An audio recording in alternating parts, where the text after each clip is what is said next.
The immaturity index data shows that top 1% of users save 31 hours a week, while the bottom 50% saves only 6 hours. This is Iwo Szapar, the man who built the world's first remote work certification, then an AI diagnostic you use in 75 countries, validated by Harvard researchers, that got acquired by a Nasdaq company, and now lives between Morocco and Saudi Arabia, building AI second brains. I'm Gabriel Marushka, and this is Authority in the Wild, where we believe the safest path is the one you design yourself. If you're done following someone else's map, you're in the right place. Welcome to the Wild. Ivo, you just stated that the AI maturity index data shows that top 1% of AI users save 31 hours a week, while the bottom 50% save only 6. What's the difference? What are the top 1% doing that everyone else isn't? It all starts with experimentation that is happening every day.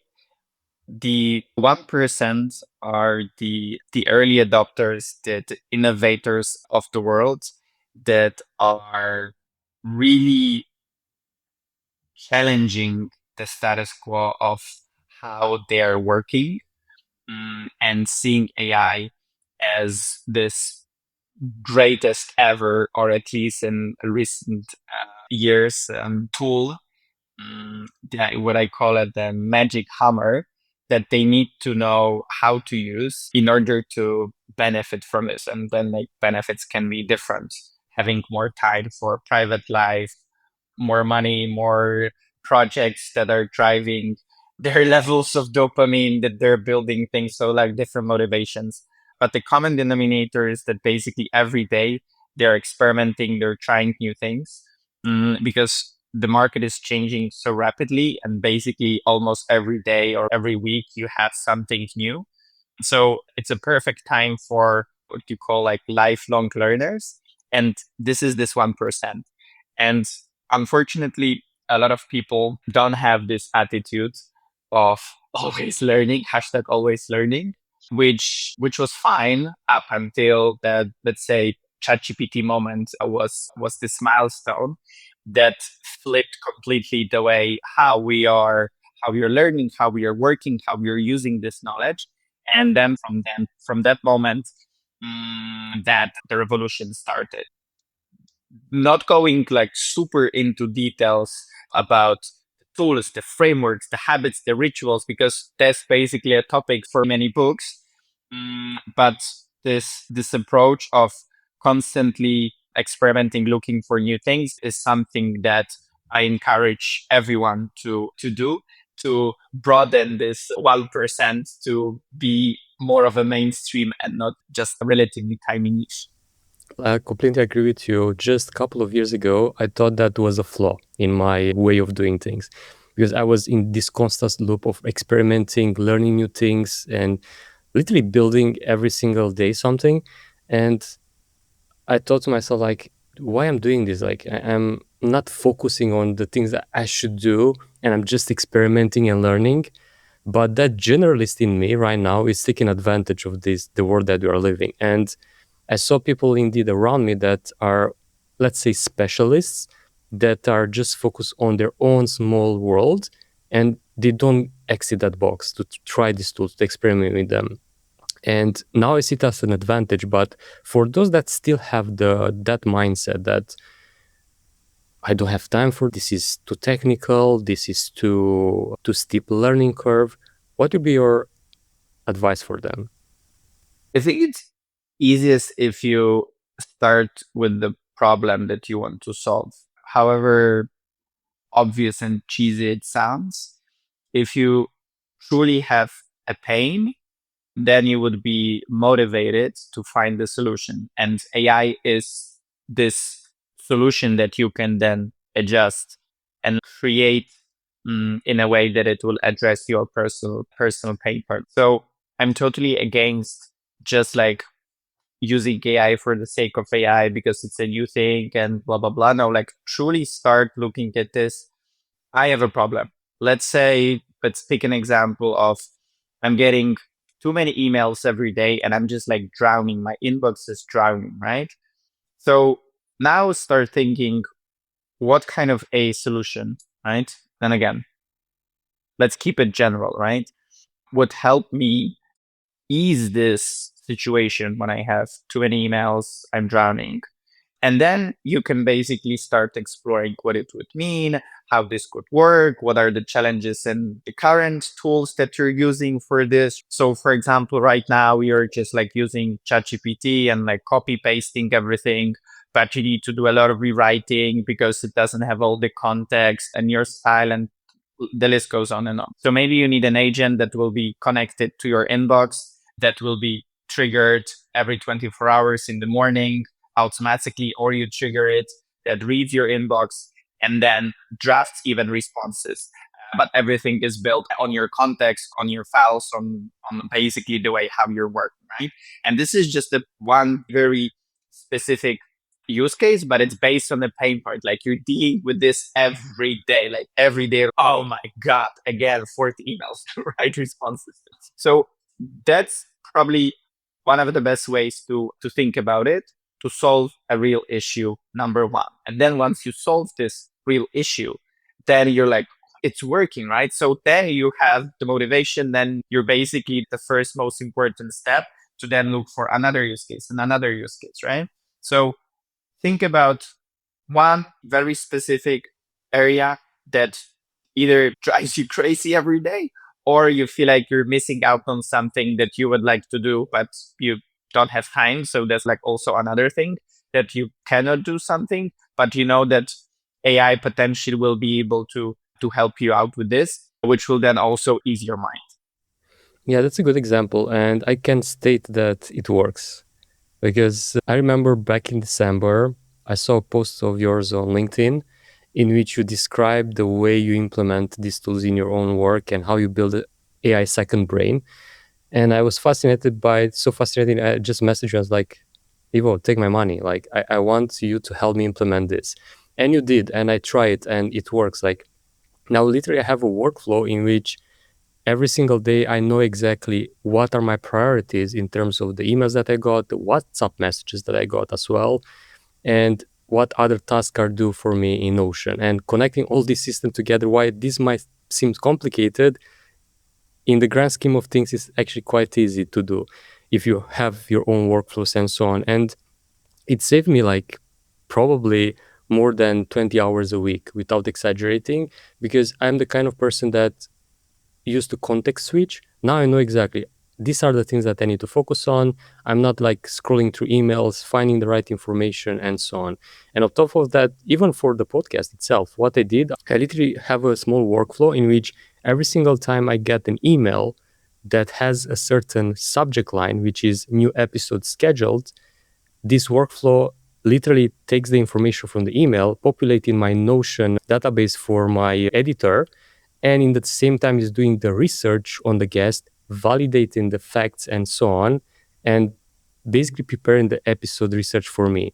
Something that I used to do for 2 hours per episode now is done automatically. And I just have to read that, and I could actually double checking some things, but now I think it's possible even to validate that further with having like a Q&A maybe in the workflow at the end and so on. The sky's the limit. If you have a process for it, if you have a workflow that knows it works, you can put that in this type of tools and it's basically done for you. Yeah. No, it's so first of all, I'm super happy that Second Brain works so well for you, because it's such a magical productivity unlock that doesn't require any technical skills. You just need to be open-minded. You need to be willing to like experiment. So it's super cool. And to your point on what's helping you every day, you just start today. If you have it pre-set up with AI to help you plan it, and AI checks your WhatsApp, what you said, checks your emails, like checks your goals, checks your tasks, and they're like, hey, those are the things that require your attention. Let's focus first on that. And that's probably one of the simplest and most impactful things for anyone, to have like a private coach but not the coach for the sake of just talking, but like someone that actually helps you set you up for success. Some people have it as like a chief of staff agent. Some people have this command or a skill they're invoking every day that then does the magic. So there are many different use cases. And to our beginnings of the discussion before we started, like we're just like still scratching the surface of what's possible. But everyone that already starts now is ahead of the curve and is really experimenting with a lot of new things and basically adding these magic unlocks every day into your workflow. And maybe last thing, what you said about codification of how you work, like having these like processes, SOPs, etc. I think this is the biggest work that we all need to do to first of all ask ourselves how I do things, and then do did I ever put it in writing somewhere? And in most cases, it's not. So in most cases, it's just some sort of like a vision or like you know how to do things, but actually you've never written it down. So the best support from AI can come if you're defining the process, if you know exactly what the good outcome should be, right? And then working with your system, with your second brain, for example, to figure out step A, B, C, D, E, F, G, whatever steps there are, and then what is the perfect output of this. And here, maybe truly last point on the validation that you also mentioned, right? So AI is really good in that doing research, creating content, etc. But A, yes, it does hallucinate. B, makes mistakes. C, maybe those are not the things that you actually want. So what I often advise is to build evals, aka evaluations. So this is this method where AI is assessing its own work, but given your own criteria. So you can basically be building like mini scoring systems for like different aspects of the final output of your work. So let's say you're producing a report, and report you're evaluating on 5 different things, right? So then you can put in the system on how these things should be evaluated, what are the good, bad examples. So it's not just doing the work on your context, but it's also then double checking if this output meets your criteria. And then it lands on your site to just validate it, but the validation already pre-happens. That's a huge new, not that new, but new for non-product related people with like evaluations and evals. It's no longer about prompt engineering. It's becoming more and more about context engineering. And part of this are is figuring out evals. Indeed, and I would like to ask you like the whole process on how people can go to build the SOPs and so on, but I want to add something on the SOP itself. So what I did yesterday was because we transitioned from doing internally video editing for a client for their YouTube channel into empowering their team to do it. And what I did, I just recorded a screen recording of the process that I go through normally. And I got a transcript from that recording. I give the context of the fact that this is this specific tool, in which in this case is the script, and transform this transcript into basically an SOP.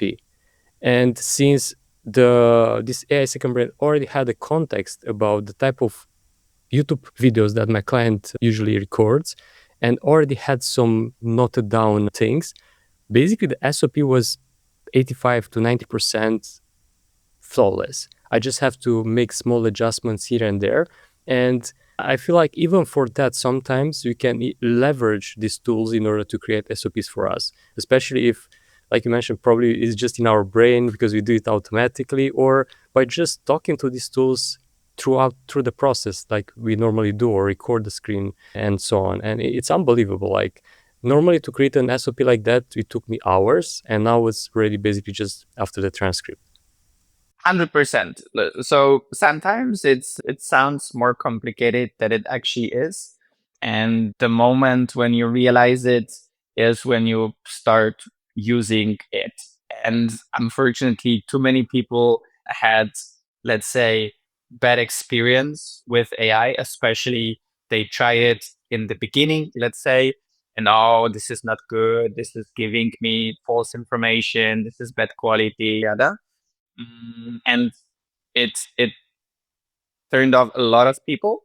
And I think right now, with the examples that you're mentioning and some like other folks out there, go back and reevaluate a lot of the assumptions that you had. Yes, exactly, because things move at the speed of light. Yeah, I'm thinking a lot about like this topic that AI right now is as good as many things as we humans, and you won't stop the progress of technology, and we as humans are the best creatures to like adapt to new environment, new situations. So a lot of us need to truly rethink how they work, because the old world is gone. It's just a matter of time when it will go mainstream. So we need to start thinking where you can add value, what are the new areas that are right now uncovered. For example, before it didn't make any sense to do something, to build something, because I don't know, the scale was too small and it was like not enough to be a viable business or a job role, etc. Right now these things are changing. I think it's even less about upskilling, but actually in many cases it's about reskilling and like redefining how certain things are done, because we need to be honest, like some jobs will be gone, then some tasks will be also gone. By gone, they will be handled by LLMs, by swarms of agents, etc. So we as humans will be adding value somewhere else, and it will be very different for different job roles, different industries, etc. And for the past almost 3.5 years, the things that were like predicted, that, that there will be some like massive shifts and like changes happening, we're not there yet, but it's coming. And when you read, listen to CEOs of big labs or like big tech companies, people that are like close to the development of these solutions, of course, a lot of this stuff, they're obviously biased because they want to say things that will help increase the value of their company, or like they have some like different politics with it.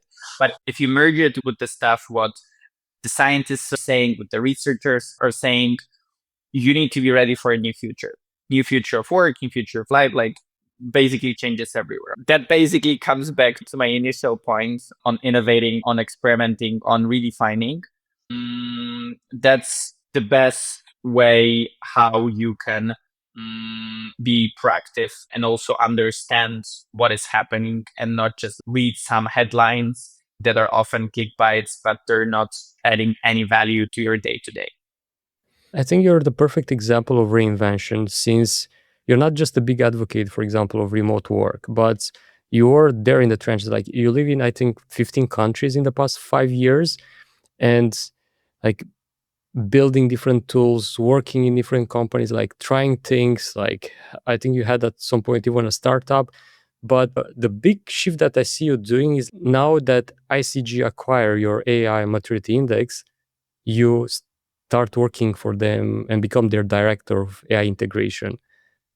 Since you build your entire career basically on independence and freedom, why corporate? So for the past 8 years, constantly I've been building different products, been involved in different projects all across the world. While my true first entrepreneur journey started when I was 22. Wow, 14 years ago. Ooh. Time flies. Yeah. Quite some time. And it's not my first job, but it's my first job in such a large organization. with the immaturity index that we co-created with Aaron Peters, my co-founder, we had an initial plan that we'll be working on this for 2-3 years with an exit in mind. So that was something that we're talking about from the beginning. And then after 18 months, officially after 12, the company was like incorporated, such opportunity came that it was hard to say no for many reasons, including the one that the tool and the methodology that we built were quite powerful. The challenge was the distribution and like getting into more and more companies that can leverage this to benchmark themselves against others, etc. And when a company like ISG comes that has clients such as Bank of America, and like the list goes on, right? You basically have a chance to bring your baby, your product at a scale that you would never ever have a chance. And then create more and more impact there. Because from day one, we wanted to help people be less overwhelmed with AI, to like truly understand where you are, compare yourself to others, and get the plan how you can leverage this further. And the mission continues, right? It's just a larger scale. I'm working right now with ISG on a part-time basis. So I'm also involved in some other things. That's like a luxury that I managed to find the perfect balance here. I think after 8 years, it felt good that we achieved something like this, because earlier with Remote How and different products and then projects that I've been involved in, there were a lot of tough moments. It's a beauty of a journey of an entrepreneur that you fail, then you fail again, then you see little success, and then you fail again. So it was just like a lot of Roller tough coaster, yeah. moments. Yeah. So when you at some point jump on a wave and it's not a short wave, you can surf a bit longer, and then there is a reward at the end. Then it's a pretty cool feeling. And you as a surfer knows that really well, right? Yeah, definitely. That's why the analogy. Exactly. And yeah, I think that's the part of the entrepreneurship that most people don't share. Like the true challenges behind such a big win, because people will see you, oh, I would just got an exit and now he has the director role there and so on. And they will see the win, but they don't see what goes behind that. Can you paint the picture of the last couple of years from the inception of the idea of the AI maturity index until the exit? Yes. The idea of the index was born while I was working on Remote First Institute. So there was a group of future of work enthusiasts that believed, still believe, that the place where you work doesn't matter. Work can be done from anywhere. So we founded this not-for-profit organization that focused on education, growing the community in the space, because I've been involved in remote work stuff since 2018. And as one of the projects that we've been working on was something called remote work audit. And it was a very simple assessment that anyone can take to see how remote work ready they are. It was pretty cool experiment. But the technology was not perfect. We've been using some ready-made tools. And yeah, like in general, we didn't get, I would say, enough momentum, but the concept was pretty interesting. And again, it was like a side project. And then in June 2024, yeah, I just had a random call with Erin that I never met before. We just jumped on a virtual coffee. She was running a newsletter. I was running a newsletter. Maybe there are some co-creation opportunities, etc. And then I told her like, hey, I am thinking about these like learnings that we had from remote work audit and this like readiness thing to do something like this in AI. It will be super cool to help people be less overwhelmed, understand where they are with AI, etc.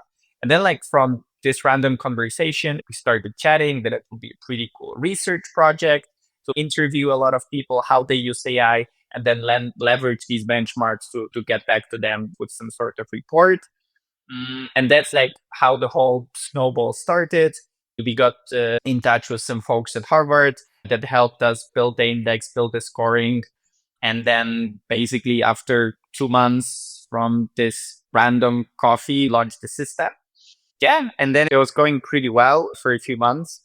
We had, I believe, we got up to 2,000 people that interacted with the index, and then we were like, this is becoming serious.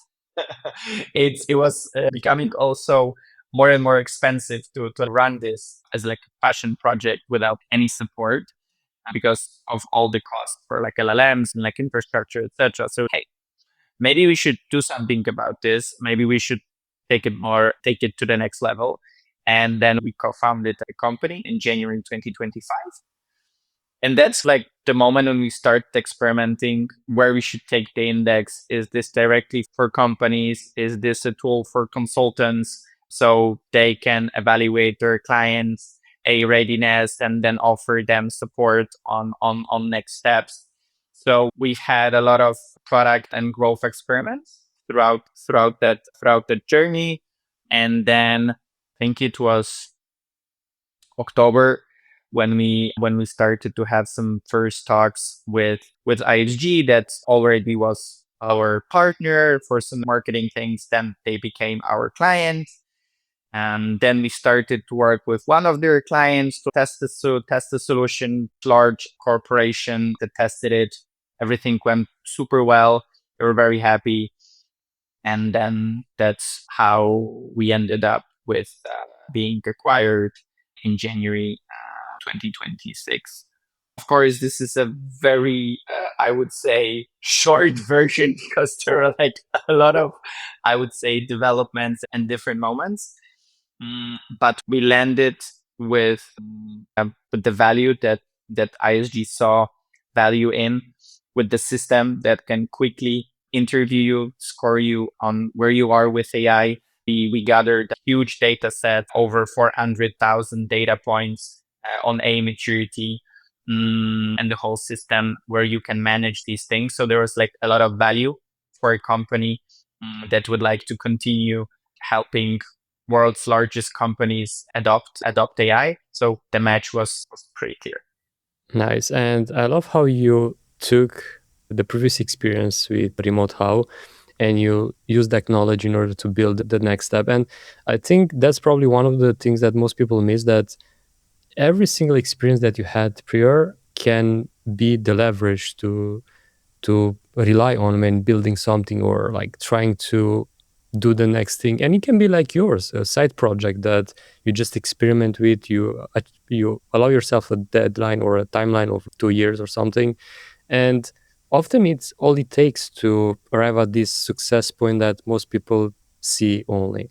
And when it comes to this, because you mentioned that this is the short version, but I'd love to share maybe the dark side of success and the dark side of even going viral. Like I think you mentioned at some point that you have like sleepless nights after going viral on LinkedIn with one of your posts.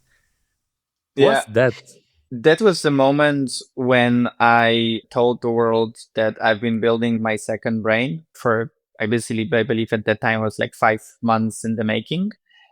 And that was the system that I just built for myself to better leverage AI and like truly start having agents working for me and just not going to ChatGPT all the time, copy pasting. So I remember I was in Morocco surfing with friends, and they were like, "Oh, show us it's like how you use AI, teach us something, etc." And they forced me to host a session for just my friends group, to basically showcase this something that I don't know if I even named it second brain at that time. It was just like my setup on GitHub with like different files and folders and like leveraging Claude Code on it. And then at some point I posted about it on LinkedIn because I was like, this is pretty interesting that they were happy and overwhelmed at the same time when I was demoing this and helping them to set this up. And yeah, it went completely nuts. I had like thousands of people commenting, and I had this thing, and inside me that I need to be replying to them as soon as possible. So Right. I had a few nights when I was like waking up at 3 or 4 a.m. and just like replying. I've been experimenting with like different AI tools to help me, but it was not perfect enough. At the end, it was my assistant just helping with this. So it was super overwhelming.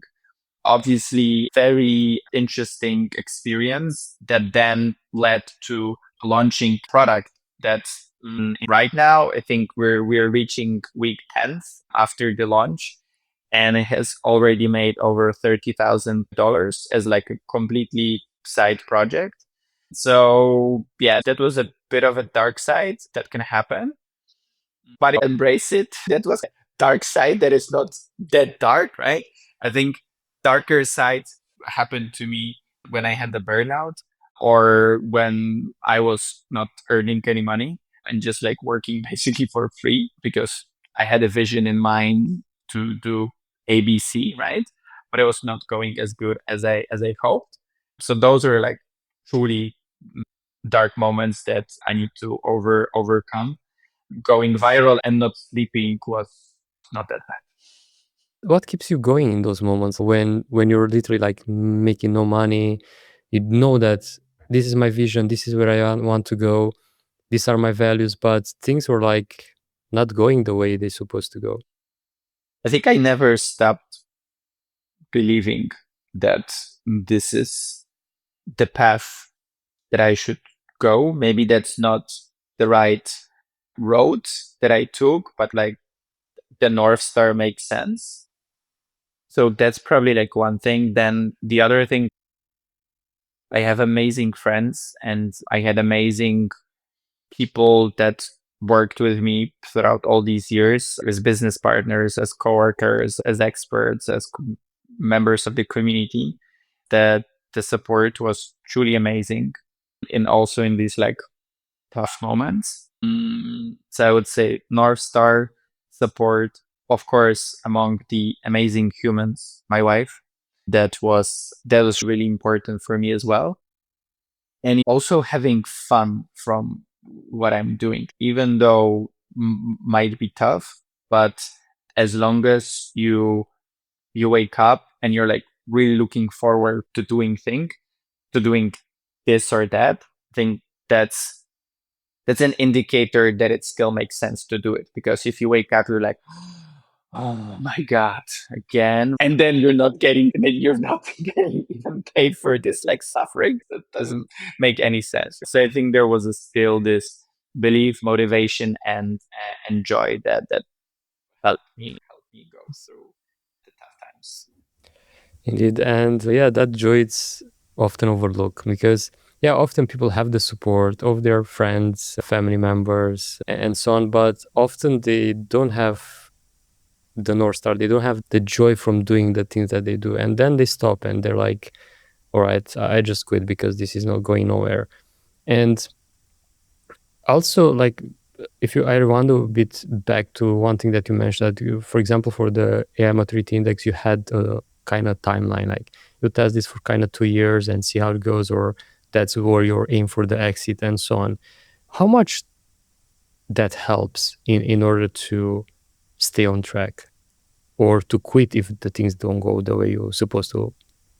I think that was one of the big factors of helping us get where we wanted, even though the road might be like this, but you still have something that your co-founders are aligned on. And that was one of the learnings that I had from previous products projects when it was not that clear where we were going.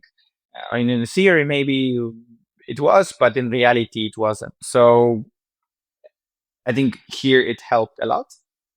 Plus, after like failing in the past, I also did many retrospectives, including therapy, that truly helps you to look at things in a different way and understand mistakes, understand your context, why you did them, etc., etc.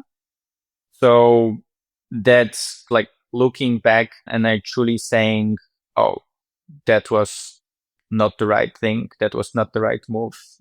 That's not how things should be done. But then that's one thing. But then truly applying these learnings is a completely different thing.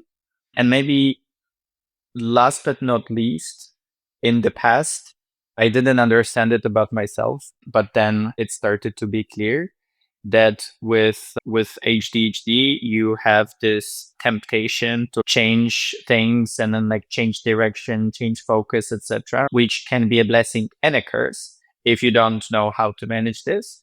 So that was like another thing that I learned about myself and then tried to channel this into a superpower and not destroyer from time to time.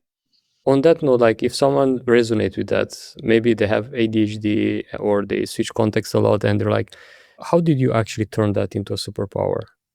So actually, I think AI is one of the best things that could have happened to people that have ADHD because it enables you to have many things running at the same time and enables you to start a lot of new things and experiments, right?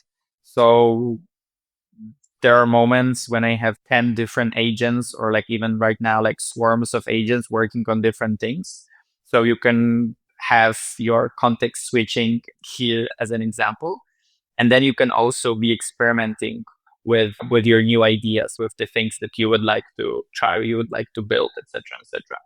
So it was it was a huge unlock of something that was not possible earlier, that required you to either have a lot of time or a lot of resources, like kind of the things that are preventing you from just like being solo and like experimenting and like doing, because then you're like taking the focus with also from others.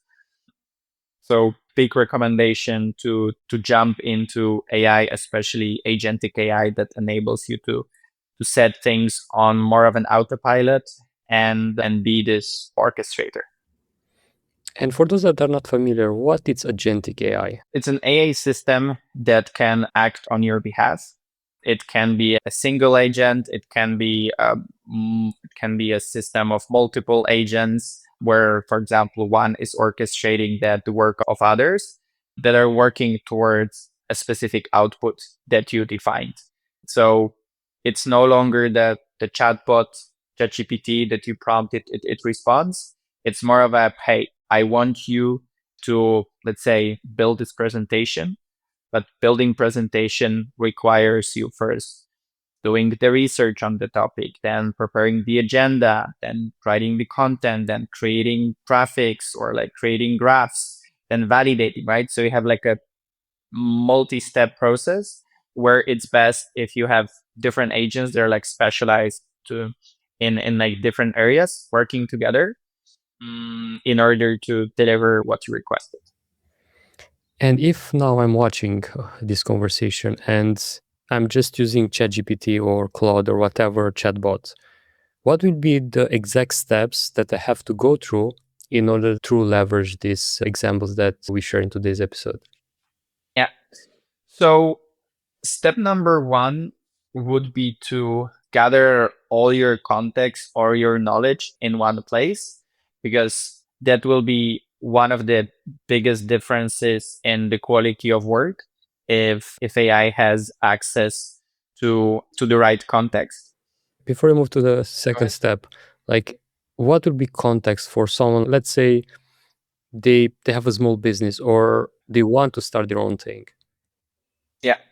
So it can be anything from like your Google Docs with your proposals, with your company descriptions, with like your financial plans, with your basically anything, and to generalize it, any kind of document, let's put it this way, that you produced that would be relevant for the future, right? For example, in your case, you're using Notion a lot, right?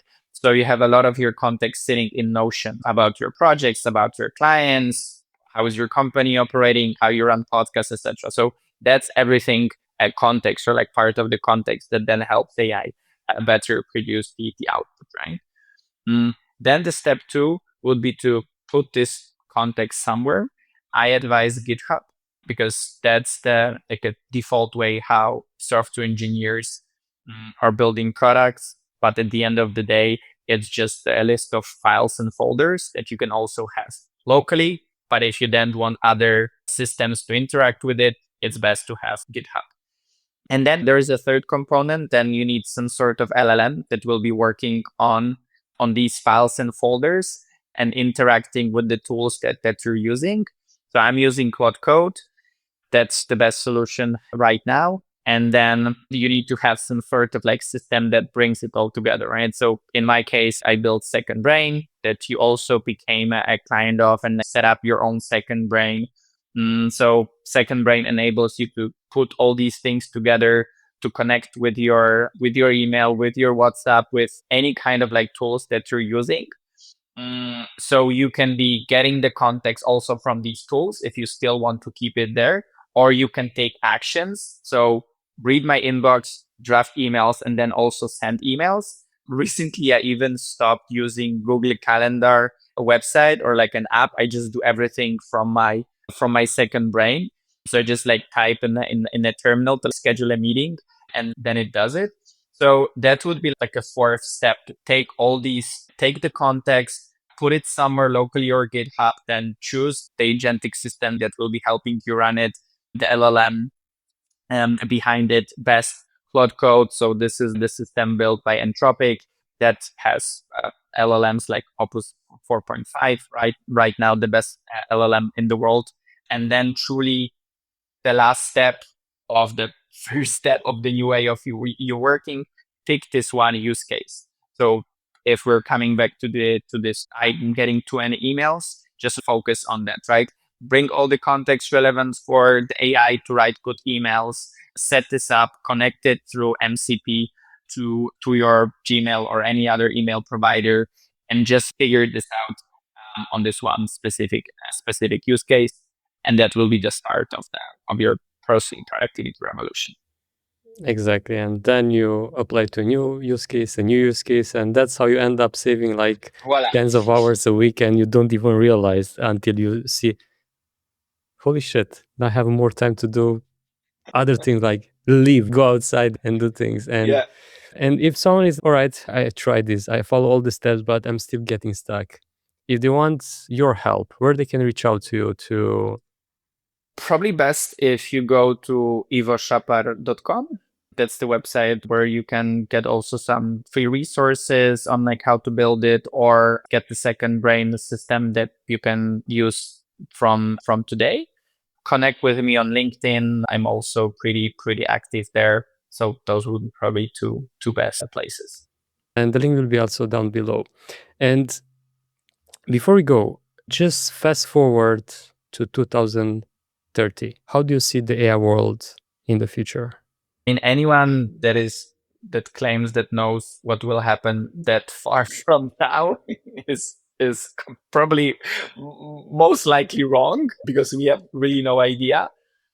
What I can tell you is that, for example, in 12 months, so let's say that we meet again in 2027, probably one of the biggest differences will be that more of us will be orchestrating work and not necessarily producing the output of work. So it will be about like figuring out what needs to be done, innovating, making the right decisions, and then having AI do it, and then us validating and having it done. So we will be moving more from like knowledge management to like resources management. And this trend will only continue. So you definitely didn't disappoint with this answer, because indeed we have no idea what will happen in a few years from now. But we can see in the next couple of months, maybe 1 year, but the speed that things advance is unreal. Thank you so much, Ivo, for joining me today. It was a pleasure to dive a bit more into your brain after I use your second brain and enjoying it. That was Iwo Szapar. If this conversation made you think differently about AI, share it with someone who needs to hear it. And if these are your kind of conversations, you know what to do. Subscribe to not miss the next one.